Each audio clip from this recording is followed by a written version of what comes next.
Hi everyone, I'm Martin Simonsen, professional golfer on the Challenging European Tour. This week I am gonna talk to you guys a little bit about pressure and how to handle it and what it actually feels like for me.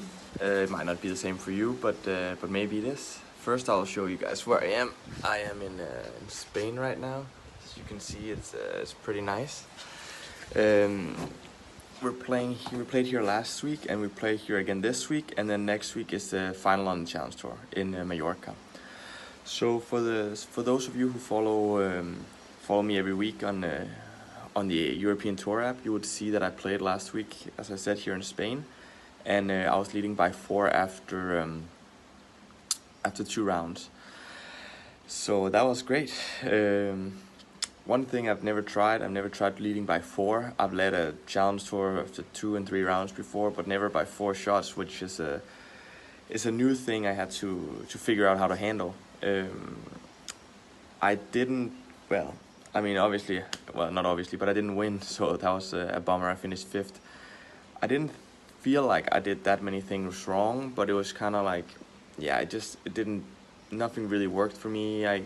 Obviously I felt a little bit different. I didn't feel comfortable on the greens, unfortunately, which is odd because I felt very good on the greens for a long time. And I felt much better on Sunday, so I think it was just a fluke. And during the practice rounds this week, I felt great on the greens. So let's hope that it was just a one-time deal. But yeah, you know, leading by 4, like, people kind of expect you to win, which is obviously a little bit tough.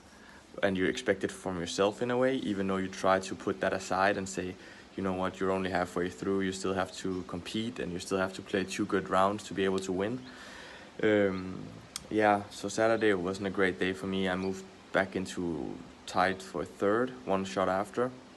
So I still had a great chance, and I gave myself a lot of opportunities on Sunday to get back into it. So the difference between playing from that far ahead and then like 1 behind it is pretty big, even though it shouldn't. You should just be able to do exactly the same. But when you're behind, you're a little bit more eager to go take chances and play more aggressively, hit putts a little bit more aggressively, especially for me.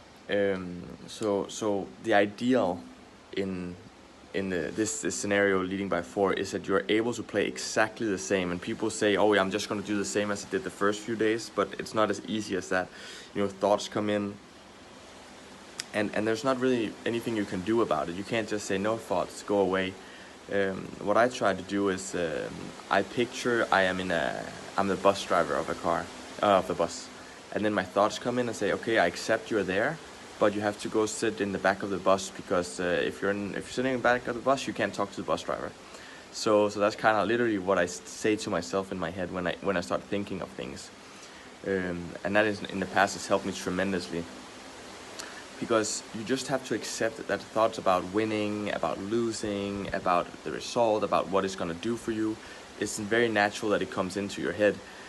And yeah, nothing you can do about it. I don't think Tiger, he gets the same thoughts, even though he might not tell you, but he's just very good at coping with them, which is what it's all about. Obviously, there are certain things that makes it easier by, like, meditating, which I actually just finished doing right now, but sticking to your routine, like you always hear, like, if you have a great routine, it's easier. It is easier, but it doesn't take care of it all. So it's all about a learning process. The more time you've been in the situation, the easier it is for you to deal with. So hopefully now that I've experienced this, I'm able to take it on next time I'm in this position. I'm able to close the deal, and hopefully it's on the European Tour, so I can get my first European Tour win, which would be amazing. But there's 2 ways of looking at it. Either you can be upset that you didn't win, or you can say, okay, I'm gonna go over with my team, my coaches, my mental coach, my swing coach, what actually happened. Like, we're looking at the stats, I'm being honest with them, how I felt, and then we're gonna try to figure out, okay, what's the cause of this, and what do we have to do next time to make it better. One thing that I had struggled with the last few months is that when I got into maybe Sunday, I wasn't quite as aggressive. So what I talked to my swing coach about was that the theme for me, at least, has to be that I have to be willing to lose a tournament to be able to win it, which I do think I did last week. I definitely did not try to play it overly safe just to make sure I shot even par and then would win the tournament or at least stay ahead or something, I try to go for it, which I'm very happy and proud that I was able to do, which is not always an easy thing to do. But that's one of the things that I'm working on, and hopefully I saw improvement last week, and hopefully I can take that on further for the next 2 events of the season, and then hopefully even better into next year. I hope this gives you guys a little bit of a perspective into what it's like for me at least to play under pressure and what I go through. It's not always the easiest things, but it's the most fun thing in the world, because if you're feeling nervous, if you're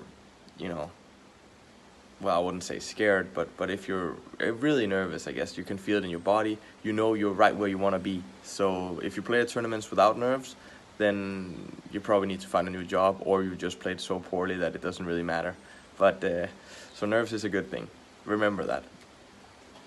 Yeah, that's all for this week. I hope you guys enjoyed the video, and and learn a little bit about what pressure is like for me. And then have a great day, everyone. Please like, subscribe, share with your friends. It would mean a great deal to me. Farvel.